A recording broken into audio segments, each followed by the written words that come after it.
Goeienaand. Dit is so lekker om elkeen van julle vanaand hier saam met ons te hê. Soos jy reeds gehoor het, Jonah het so pragtig aan die begin van die diens genoem. Ons skop vanaand af met 'n splinter nuwe reeks, gewone mense. Ek's baie opgewonde hieroor, net dalk miskien as enige van julle effens teleurgesteld is of dink dis vreemd. Dis nogal algemeen vir ons om in Februarie, die maand van liefde, dalk 'n reeks aan te pak oor liefde of verhoudings. Vir hierdie jaar dink ek ons het dit met nogal relatiewe groot sukses gedoen. Baie mense se lewens is baie positief aangeraak daardeur, maar ons het dit goed gedink om hier is net 'n manier om jy dit dalk anders te sien. As jy dalk vir hierdie jaar geluister het na die tips, elke week bygewoon het met die verhoudingsreeks, ons het gepraat oor liefde en 'n klomp dinge. Miskien het jy so goed geluister, het al daai dinge geïmplementeer en jy is nou al vir so amper 'n jaar baie gelukkig in 'n verhouding. Jy weet, daai tips het gewerk. Jy het die man of die girl van jou drome gekry. Die kans is goed dat jy nou teen hierdie tyd, so min of meer 'n jaar later, dalk sou uitvind dat jou droompersoon ook net 'n gewone mens is. Dat hulle jou dalk moontlik op 'n manier in die laaste jaar teleurgestel het, of dalk het jy jouself op 'n manier teleurgestel toe jy vir die hoeveelste keer jy sê altyd jy gaan dit nie doen nie, maar 'n anniversary datum of 'n verjaarsdagdatum of wat ek al so effens omgeruil het en daarmee te mekaar geraak het. Ons is gewone mense. Jy's 'n gewone mens, ek is 'n gewone mens en daar's dalk iets om te vier in hierdie realiteit of in hierdie waarheid vas te maak en dis eintlik waarop ons gaan fokus vir die volgende paar weke en ek is so opgewonde oor dit. So vanaand skop ons sommer dadelik af en ek wil hierdie vraag vir jou vra. Het jy al ooit gevoel jy is gereed om op te gee op jouself? Het jy al ooit deur dinge of seisoene in die lewe gegaan wat jy, kom ons beskryf dit maar gewone mens probleme. Jy weet, ons as mense het nou maar normale alledaagse probleme, maar as daai selfde ou probleempie net weer opduik of jy weer deur daai selfde situasie gaan, dan voel jy net nee, kyk, ek weet nie of ek weer kan sien om hierdie te doen nie. Dalk moet ek dit eerder net los. Ek weet nie of ek hierdie moet probeer doen nie. Ek weet nie hoeveel van ons dalk miskien bly is dat Januarie uiteindelik verby is na 8 jaar aan die begin van 2026 nie, maar miskien is dit vir jou half amper 'n mikpunt net om deur Januarie te kom in die begin van 'n nuwe jaar, want jy voel beter daaroor om te sê jou nuwejaarsvoorneme of jou doelwitte als wat jy afgeskop het, het darm so 'n maand gehou en dan kan jy sê maar onthou die eerste maand van die jaar is eintlik 8 maande lank, so dis eintlik het ek nogal ver gekom, dit lank gehou, maar ons is nou in 'n nuwe maand, dis Februarie en dalk voel jy ja nee, kyk, ek het hierdie jaar begin met daai momentum, ek het dan begin met daai motivering, ek was gereed vir dit en gewone mensprobleme. Ek het eintlik alweer net opgegee op myself en dit het ek gesê het ek gaan doen, dit het ek gesê het ek gaan bereik. Dit het nie noodwendig gebeur nie. Dit maak nie saak hoeveel keer jy, soos ek en ek dink baie ander van ons, deur die loop van Desember jouself opgehype het en reg gekry het, video's gekyk. Jy het dit, kom ons doen dit. Ons is daar, ons gaan dit aanpak. As daai probleme jou tref, dan voel jy dalk net ek het dit nie, kom ons los dit. Ek gaan eerder net opgee want ek weet nie of ek die kapasiteit het om hierdie te doen nie. Dis wat ook al probleme dalk nou is, of dit is 'n doelwit wat jy jouself stel, of 'n fisiese doelwit of 'n gesondheidsdoelwit. Ek het net hierdie vermoede, ons het baie keer groot planne en groot idees en die probleem is nie noodwendig dat ons nie motivering het of nie vermoë het nie. Die probleem wat ons het is ons beleefde teleurstelling. Dit het nie uitgewerk so wat ek gedink het gaan nie. Of ek het begin met die regte idees, met die regte impak, maar ek's teleurgesteld met hoe dit uitgedraai het en ek vermoed ook tot 'n mate dat dieselfde waar is in baie van ons se geestelike lewens. Dat ons doelwitte stel, ons is gemotiveerd rondom doelwitte, ons gaan groot dinge aanpak, ons gaan groot dinge bereik en ons is so gemotiveerd en ons glo in hierdie roeping wat ons dalk moontlik het, maar ons is teleurgesteld as dinge anders uitdraai as wat ons gedink het. Of anders uitdraai as wat ons gehoop het of geglo het die geval gaan wees. So vanaand wil ek 'n statement maak en ek wil hê jy moet dalk net vir 'n oomblik hieraan dink want hierdie gaan ons help om hierdie reeks of die hele konsep van die reeks in geheel dalk op 'n heel ander manier te sien. Wat as die rede vir jou geestelike uitdagings dalk nie jou teleurstelling in God is nie, maar teleurstelling in jouself? Wat as die rede dalk miskien vir alles waaroor jy al teleurgesteld was en spesifiek rondom geestelike uitdagings nie noodwendig is omdat God jou op 'n manier teleurstel nie, maar omdat jy teleurgesteld is in jouself? Hoe jy 'n ding hanteer het, of jy dalk miskien in 'n situasie geland het op grond van jou eie doen en late, keuses en besluite wat jy so gehoop het of geweet het eintlik nie moet gebeur nie. Jy moenie op daai manier daar uitkom nie. Ons hoor gereeld stories, ons praat baie met mense en ek dink meeste mense hulle gee nie regtig ooit in hulle lewe op God nie. Iemand wat deur 'n groot geestelike uitdaging gaan. Dit gebeur baie keer dat mense sê nee, ek verloor geloof of ek gaan geloof weggee, maar ek dink meeste mense gee nie op God nie. Hulle gee tot 'n mate op hulle self. En daar's 'n gevaar hierin, want as ons hierdie glo, dan is ons geneig om dalk miskien te glo God doen dieselfde met ons. Ek gee op myself en ek doen dit waarskynlik want dit is wat God gedoen het met my, of ek raak moeg of ek raak gefrustreerd met onsself en ons neem aan dat God ook dieselfde voel. Hy sien raak dit wat ons sien, ons gebrokenheid, ons normaliteit, ons niks spesiaal aan ons nie, en omdat dit so maklik is vir ons om op te gee op onsself, dis seker net logies dat ja, God ook opgee op ons. Nou ek wil jy met asseblief baie mooi hoor en net hierdie boodskap reg verstaan en die angle wat ons gaan, want ek dink mense kan dit moontlik op 'n verkeerde manier interpreteer en hierdie moenie klink asof dit gaan nee, ons praat eintlik, jy moet raak sien jy is baie amazing. En God dink jy is baie amazing nie. Ons het nodig om hierdie in konteks te sien en te verstaan en die waarheid van wie God is te verstaan rondom die waarheid van wie ons is. Want die groot gevaar wat hierin lê en ek dink so baie mense is skuldig hieraan, as ons nie hierdie in konteks verstaan nie, dan gee hierdie idee of hierdie konsep as ons oor dit gaan praat en dit nie reg verstaan nie, vir baie mense tot 'n mate, mense kan dit noem 'n get out of jail free kaart in jou lewe, in jou geestelike verhouding wanneer dit kom by die dinge van die Here.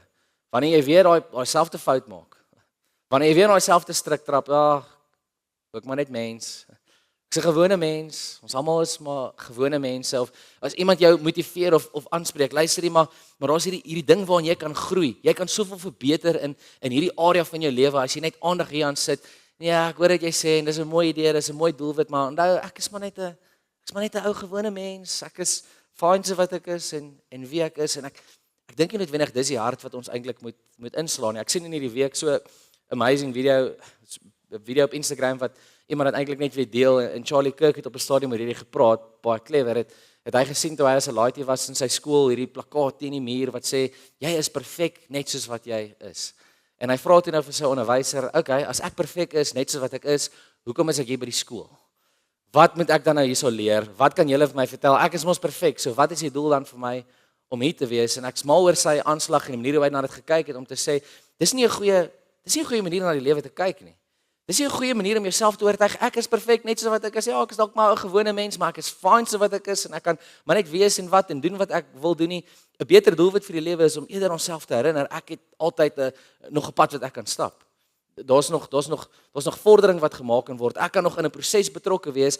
Ek kan groei tot 'n beter persoon of 'n beter weergawe van myself. En dis dalk miskien waar die waarheid of die blessing daarin lê, om jouself raak te sien as 'n gewone mens. In plaas daarvan om te sê nee, ek is maar 'n gewone mens, so ek gee op myself want God gee waarskynlik op my en dit gee vir jou dalk hierdie freebie om uit te kom uit verantwoordelikhede en dinge wat jy moet aanpak. Is daar 'n ongelooflike diep manier en 'n ongelooflike manier om hierdie waarheid te beleef. Ek is 'n gewone mens, jy's 'n gewone mens, maar dalk net is dit God se gunsteling tipe mens. Iets wat ons baie keer verkeerd kry, wanneer ons na die skrif kyk, wanneer ons tyd spandeer in God se woord, ons lees hierdie ongelooflike dinge wat die geloofshelde doen. Die manne in die Bybel, die groot name, 'n Moses, 'n Paulus, en hierdie ouens doen ongelooflike goed en ons vergeet baie keer hulle was gewone mense. Net soos ek en jy. Absoluut net mense, maar hulle het iets besef van wie hulle was. Hulle het iets besef van wie God was en dit stel hulle in staat om hierdie ongewone of ongelooflike dinge te doen. En ons gaan vanaand spesifiek stil staan by twee van Jesus se volgelinge, van sy naaste volgelinge, van sy disippels. En ons kyk na hierdie gedeelte in Handelinge 4 vers 13. Ek gaan 'n bietjie later terugkom in die konteks agter hierdie verduidelik en opset. Maar hierdie is Petrus en Johannes wat klomp dinge gedoen het en aangevang het en beleef het in hulle lewe, maar hier vind hulle self op hierdie plek waar hierdie ongelooflike ding beskryf word van hulle in Handelinge 4 vanaf vers 13. Die vroeë kerk het ontstaan en dan sê dit in hierdie gedeelte, die raadslede was verbaas toe hulle Petrus en Johannes se waagmoed sien. Want hulle het besef, dis gewone mense sonder enige besondere opleiding. Die raadslede, die heilige mense, die geloofsmense, die baie geestelike mense, hulle kyk na wie en wat Johannes is en Petrus is, hulle word vasgevang in hulle waagmoed en dan sê hulle, maar wag 'n bietjie, hierdie is gewone mense. Hierdie is mense sonder enige besondere opleiding. En ek is mal om net in 'n oomblik hierdie konteks dalk vas te vat. Ons het baie keer hierdie persepsie dat die heilige persone, die geestelike persone, dat hulle nie gewone mense is nie, hulle is geestelike persone en dan is daar gewone mense. Ons kyk na mense en dink, ja, daai persoon, hulle het dit alles uitgefigure. Hulle het definitief, hulle en die Here is baie close. Ek is nou weer 'n gewone mens. Ek het nou nie daai perks wat Tommy het of Jonathan het of Marius het nie. Julle is lucky, julle werk voltyds vir die Here, so ek is net 'n gewone mens. En die realiteit is, daar's nie 'n verskil tussen 'n supergeestelike mens of hierdie hoogheilige mens. Mens is mens en gewone mens. En dis dalk 'n fout wat ons maak as ons na mense begin kyk in hierdie lens of wat die geloofshelde dalk miskien hier reg kry as hulle weet hulle is gewone mense. En ons gaan nou sien hoe hulle dit reg kry, maar die sogenaamde heiliges is verbaas. Hoe kan hulle ongelooflike dinge doen? Hulle is dan gewone mense. Hulle is nie soos wat ons is nie. En God gebruik oor en oor hierdie kategorie van mense in die skrif. Of jy kyk in die Ou Testament of die Nuwe Testament, dis duidelik regdeur dat dit sy karakter is om met sulke tipe mense te werk. En dis waar ons gaan eintlik afskop vanaand. God werk met mense wat nog in proses is. God werk met mense wat weet, hulle is nog in 'n proses, en wat weet, ek het dalk nog nie heeltemal alles uitgefigure nie, maar dit wat ek moet weet, van wie ek is en van wie hy is, dit wat hy my roep om te doen, ek's in 'n proses, om 'n pad saam met hom te stap rondom hierdie dinge. En teenoor as jy gaan kyk na waar dit plaasvind, in die evangelies waar Jesus sy disippels roep, hulle vra om te volg word, een van my volgelinge, is dit een van die duidelikste plekke waar mense dit sien. Matteus, wat 'n tollenaar is, wat geroep word om Jesus te volg. In Matteus 9 of in Lukas 5 is daar hierdie gedeelte waar Jesus hom roep. En Matteus sê, okay, dis reg, ek kom saam, maar dan sien ander mense, en weer eens die fariseërs, die sogenaamde heiliges, maar hoe kan Jesus tyd spandeer saam met 'n gewone mens, 'n vuil mens, 'n gebroke mens? En dan sê Jesus hierdie ongelooflike ding, gesonde mense het nie 'n dokter nodig nie. Die siek mense wel. Ek kom nie aarde toe, of ek het nie aarde toe gekom om mense te help of te nooi wat dink hulle is okay, en hulle is alreeds daar nie. Ek het juist gekom vir die wat besef, hulle skiet kort. Wat raak sien, ek is 'n gewone mens met 'n gebrek. Ek het iets meer nodig. Dis net Matteus, maar dieselfde sien ons eintlik in Petrus. In Lukas 5 waar Jesus vir Petrus roep, die wonderwerk van die groot wonderbaarlike visvangs en die nette wat skeer, en Petrus se eerste woorde aan Jesus is eintlik maar, leermeester, gaan weg van my af. Ek is te sondig om naby te wees.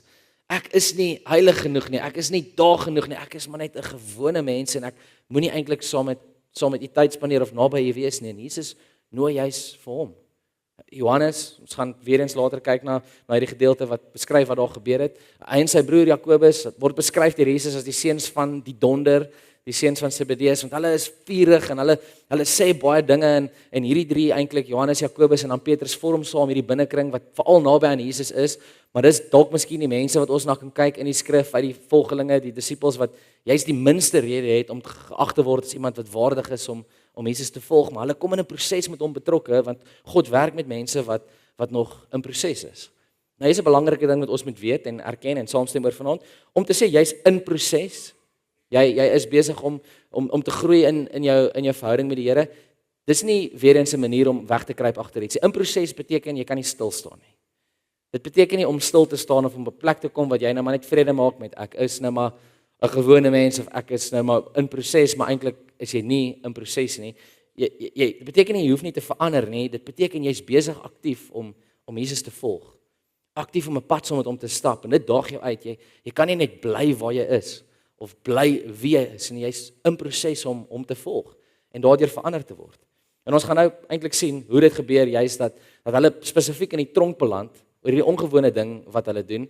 En wat eintlik gebeur het is hulle het in die sop begin beland, want hierdie gewone mense, Petrus en Johannes, ons het waarskynlik 'n liedjie gehoor so 'n paar jaar terug, in my lewe 'n paar jaar terug was hy 'n hit geweest. Silwer en goud het ek nie, maar dit wat ek het gee ek jou. Ek's jammer, ek mag hom nie sing vir julle nie. Ek weet ons like om te sing, maar daar's 'n reël waarvan ek moet voldoen. Ek mag nie sing as ek 'n mikrofoon aan het en mense my kan hoor nie, maar julle weet hy is 'n treffer in die naam van. Okay, ek gaan hom nie sing nie. Die verlamde man wat bedel, en Petrus en Johannes wat net sê, ons gaan nie vir jou geld gee nie, maar hier's iets beter. Staan op en loop. En die verlamde man wat genees word en kan opstaan en loop, en daar's hierdie oppeswaai of hierdie oproer oor wat plaasvind en wat gebeur, en hierdie storie versprei, en mense gaan mal om te dink dat gewone mense, 'n Petrus en 'n Johannes, agter hierdie kan wees. En dan in Handelinge 4 vanaf vers 1, hier is net nadat daai gebeur het en voordat die mense hulle beskryf as gewone mense, sê dit, Petrus en Johannes was nog besig om met die mense te praat, toe die priesterhoofde, die bevelvoerder van die tempelwag en sommige van die Sadduseërs op hulle afstorm. Hulle was baie ontsteld, omdat Petrus en Johannes die volk geleer het en die opstanding uit die dood in Jesus verkondig het. Hulle is kwaad dat Petrus en Johannes, hierdie gewone mense, verkondig dat daar iets is soos opstanding uit die dood. Dis wat Jesus gedoen het en hier is dalk iets wat ons besef hoekom hulle kwaad is hieroor, dat die gewone mense sonder onderrig hierdie tipe dinge sê. Dit sê die priesterhoofde was kwaad, die priesterhoofde se rol in hierdie tyd, hulle moet vrede bewaar, hulle moet harmonie bewaar in die tempel en hierdie maak oproer dat hierdie gewone mense iemand laat sê hy moet opstaan, 'n verlamde man. Die tempelwag, hulle het natuurlik hierdie rol moes vertolk op 'n ander manier en hulle moet seker maak dat Rome onder wie die volk onder onderdrukking is, hulle moenie betrokke raak nie, so hulle moet hierdie vrede probeer bewaar op 'n ander manier. En die Sadduseërs, baie interessant, hulle is 'n gedeelte in die Joodse geloof wat glad nie geglo het dat daar iets is soos opstanding uit die dood nie. So die feit dat Petrus en Johannes nou vir mense sê, maar staan op, jy is verlam, maar staan op, ek doen dit in die naam van Jesus Christus en hy het opgestaan uit die dood uit, is 'n groot bedreiging vir wie hulle is en hulle geestelike autoriteit. Dan sê dit in vers 3, die tempelwag het hulle gearresteer en omdat dit al laat was, hulle oornag in die tronk gesit. Tog het baie van die mense wat hulle boodskap gehoor het, gelowig geword. Gevolglik het die getal gelowiges aangegroei tot omtrent 5000.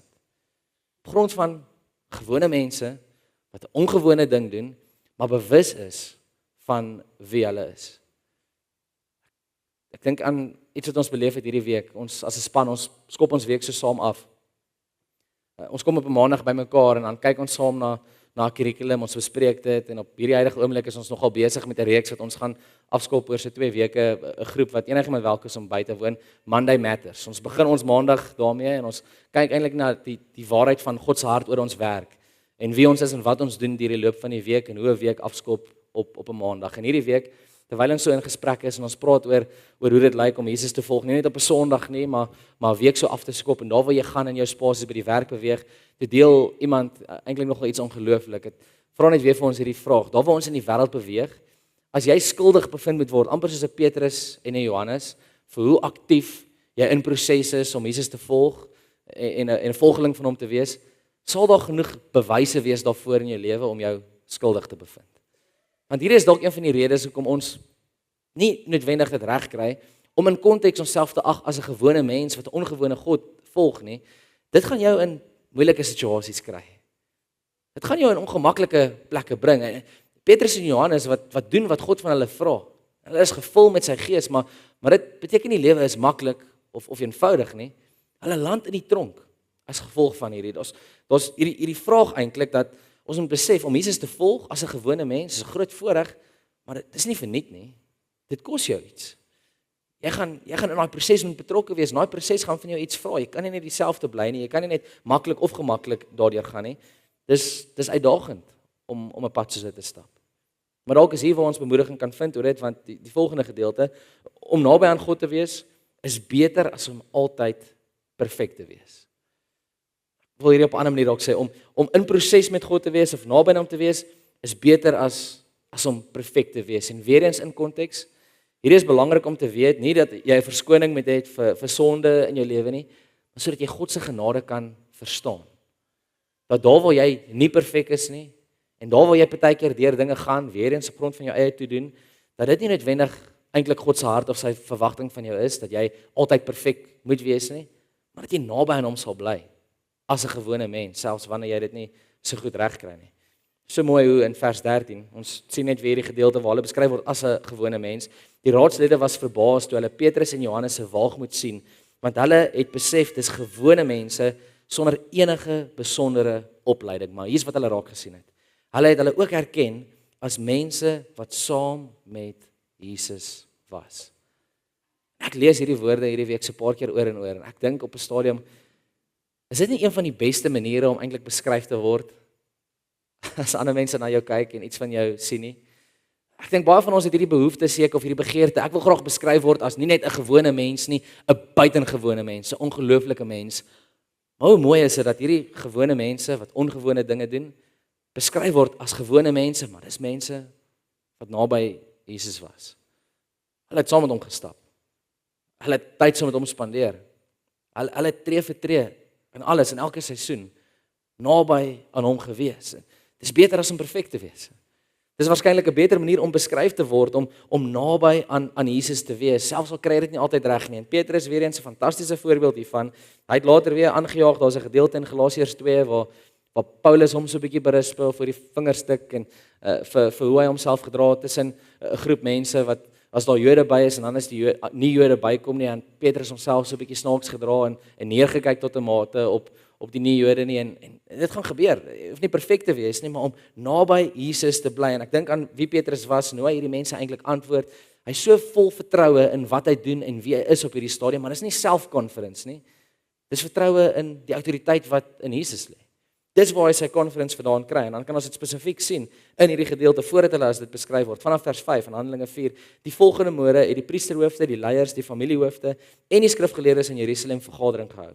Annas die hoofpriester was daar, asook Kajafas, Johannes, Alexander en ander familielede van die hoofpriester. Hulle het die 2 apostels voor hulle laat bring en hulle onder druk gesit met die vraag: deur watter krag en in watter naam het julle dit reg gekry? Toe het Petrus, vervul met die Heilige Gees, vir hulle gesê: leiers en familiehoofde van ons volk, word ons vandag verhoor oor 'n goeie daad aan 'n verlamde man? Wil julle weet hoe hy gesond gemaak is? Ek wil dit duidelik stel aan julle almal en aan die hele volk Israel, dat hy gesond gemaak is in die naam van Jesus Christus van Nasaret. Ek wil dit duidelik maak. Hierdie man het nie opgestaan omdat wat Petrus is vir hom gesê het, ek wat Petrus is sê vir jou, jy moet opstaan nie. Ek wil dit duidelik maak, hierdie man is genees in die naam van Jesus Christus van Nasaret. Hy verklaar eintlik, ek is 'n gewone mens, ek doen 'n ongewone ding, maar ek doen dit nie deur myself nie, ek doen dit deur hom, wat ongewoon is. Dis eintlik so ongelooflik, dat dit God se hart is. Gewone mense, ek en jy, dit kan beleef, dit kan regkry. Maar hier is die laaste gevaar waarvoor ons dalk moet uitkyk net vanaand, want ons lees dalk miskien hierdie geloofshelde en hierdie stories in die skrif en dink, dit is fantasties. As ek as 'n gewone mens hierdie kan aanpak, en hierdie kan doen, ek gaan nou na die volgende hospitaal toe gaan en almal wat daar lê sê, luister hier, in die naam van Jesus Christus, julle gaan nou opstaan en loop, want ek's 'n gewone mens, maar hy gee die autoriteit. Hier is iets wat ons ook moet besef.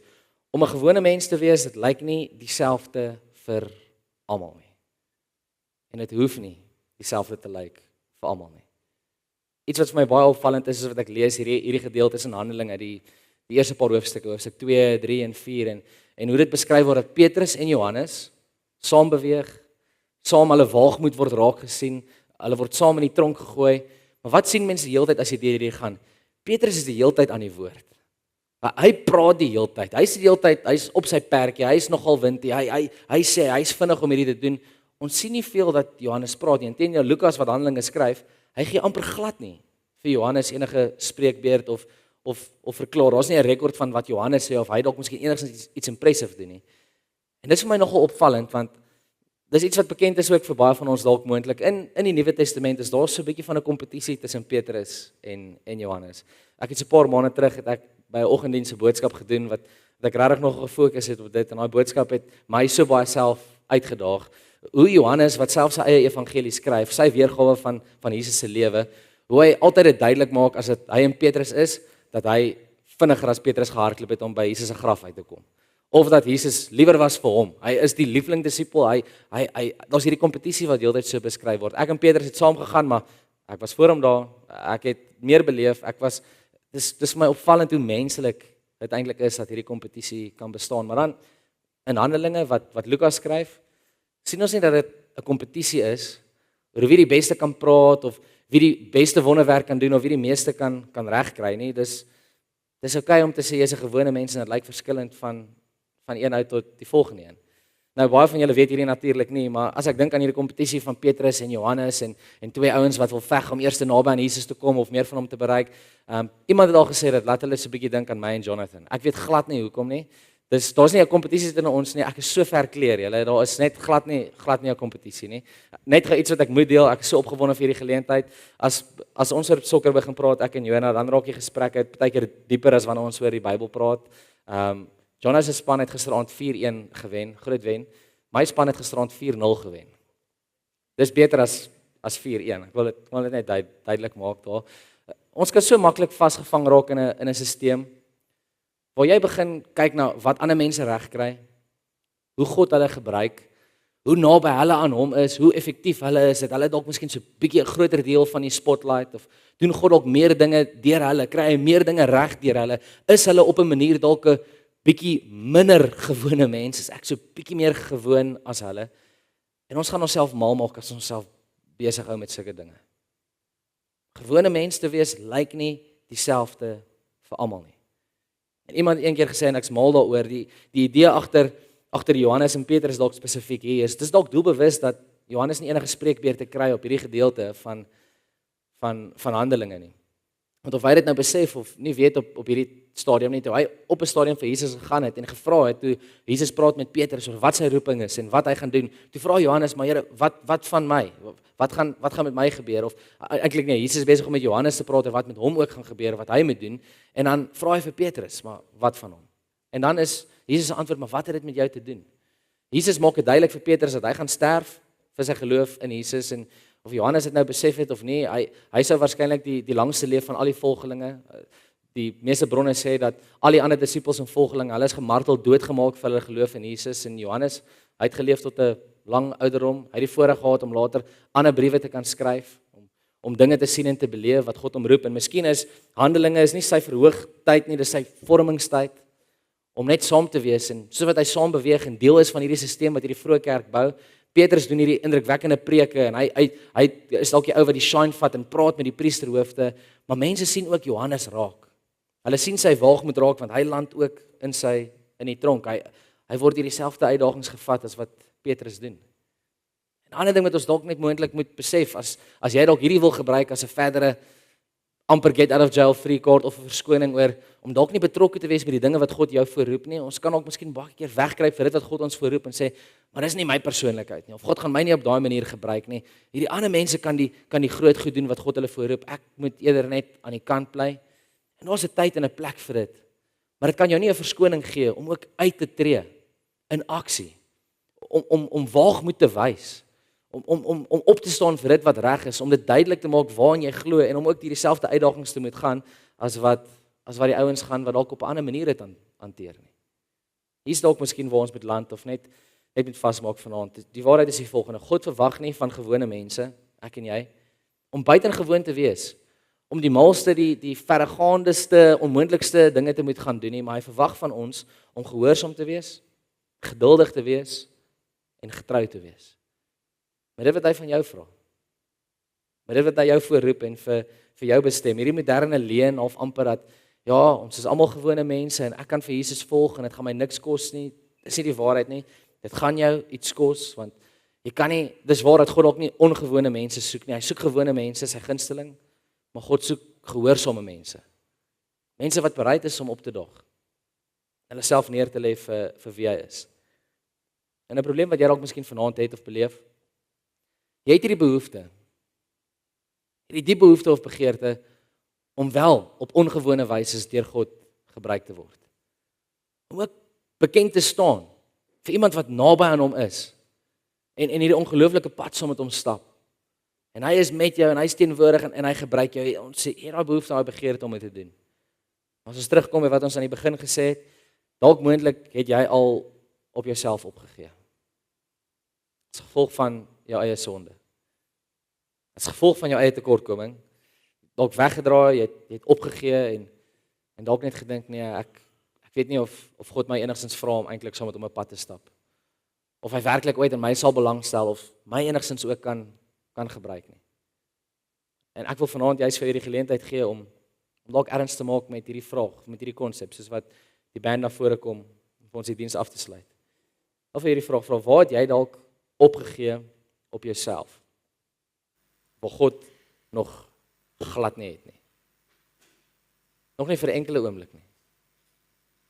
Waar het jy dalk al moontlik in 'n situasie gekom of het jy gevoel God roep jou, hy vra vir jou om op 'n manier op te daag, op te staan, vorentoe te tree, jouself beskikbaar te maak?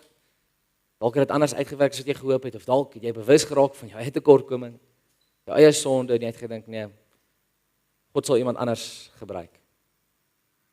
of hy wil eerder 'n pad stap saam met iemand anders. Waar het jy opgegee op jouself as gevolg van jouself? Wil God nog glad nie dit gedoen het nie. Ek dink meeste mense se probleem, soos weer terugkom by daai woorde aan die begin, is nie noodwendig ons teleurstelling in God nie, dis ons teleurstelling in onsself. Baie van ons gee nie op God nie, maar ons gee op onsself. Ons vermoed God doen dieselfde. Die realiteit is, hy sal dit nooit doen nie. Hy is baie meer geduldig as ek en jy. Hy is baie meer genadig as ek en jy. En weer eens, dit gee nie vir jou lisensie te doen wat jy wil doen, in jou eie pad te stap, en self te bepaal hoe maklik of hoe lekker dit is nie. Maar vir jy wat regtig hierdie behoefte of hierdie intense begeerte het, om geken te word vir meer as net 'n normale lewe op aarde wat jou eie dinge doen. Moenie opgee op jouself, want God sal nie op jou opgee as jy met 'n begeerte kom om hom te ken. Deur hom gebruik te word. So ons vanaand die diens afsluit is, ons het 'n voorreg en geleentheid om saam nagmaal te gebruik. Daar tafels daar agter, die tafels hier voor ook. So wat Cass in die span vir ons net lay in a moment.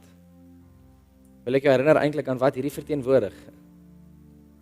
Jesus wat sy lewe gegee het aan die kruis, sy bloed wat gevloei het en dit verteenwoordig ons skoon gewas is, 'n liggaam wat gebreek is sodat ons God kan ken en in 'n verhouding met hom kan staan.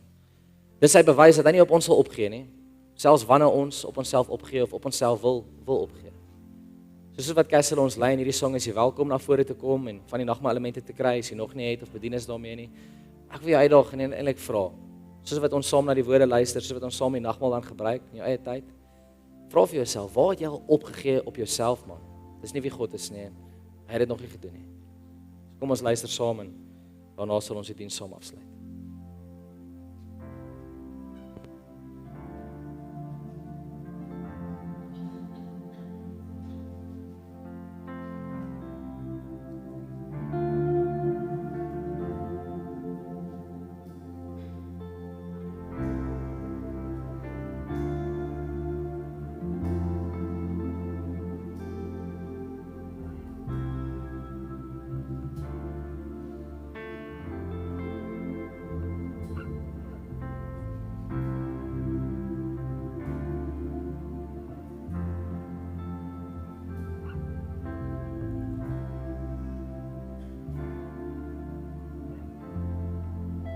Hemelse Vader, so baie dankie vir geleentheid om net eintlik oop en eerlik te kan erken, te bely en te besef dat ons baie gewoon is. Dat gewone mense, gewone mensprobleme het. So baie keer so maklik geloof verloor, afdwaal, aanjaag en opgee. En Here, vanaand is dit vir ons die grootste voorreg om ons harte net weer te herinner aan hierdie ongelooflike waarheid. Dat gewone mense U gunsteling is. Mense wat hulle beperkings ken, hulle tekortkominge ken, dit nie probeer wegsteek of probeer maak of ons iewerste iets is wat ons nie is nie, maar om U net absoluut te vertrou met elke area en elke faset van ons lewe, selfs die gebroke gedeeltes daarvan. En Here, ek wil spesifiek van ons so bid vir elke liewe een van ons, of enige spesifieke persoon, wat al keer op keer hierdie pad gestap het, en net voel, dit is nie die moeite werd om aan te hou probeer nie. Ek is reg om op te gee, ek is naby aan opgee. Here, dankie dat selfs wanneer ons voel, of ons opgee, en of U seker ook op ons moet opgee, dat U nooit doen nie. Dankie dat U genade elke liewe dag nuut is. En dankie Here dat meer as om ons net in te nooi om nader aan U te kom en U genade en U liefde te ontvang, dat U ons ook bemagtig en sê, maar bly net in my, bly by my, en jy sal sien hoe jy geken word vir ongewone dinge, bloot omdat jy naby my is. So Here, mag ons hierdie week ingaan, net sien as 'n voorreg om as gewone mense 'n pad saam met 'n ongewone God te stap. Mag jy elke liewe dag van hierdie week met ons wees, ons vooruitgaan, ons seën, ons beskerm, en bring ons veilig weer terug volgende week, Here. So kosbaar om as gewone mense saam met U tyd te spandeer, en saam met mekaar eintlik U te loof en U te prys. So dankie dat ons hierdie voorreg het om dit te kan doen en uit te sien daarna, Here. In Jesus naam. Amen en amen. Ek hoop jy het 'n geseënde week, 'n week wat jou regtig uitdaag en verdiep om wie jy is totaal en al aan God oor te gee en om daarmee te vertrou. As jy gebed benodig, is jy welkom net agter te bly en ons sal graag saam met jou bid. Andersins, geniet 'n geseënde week. Sien jou volgende week. Totsiens.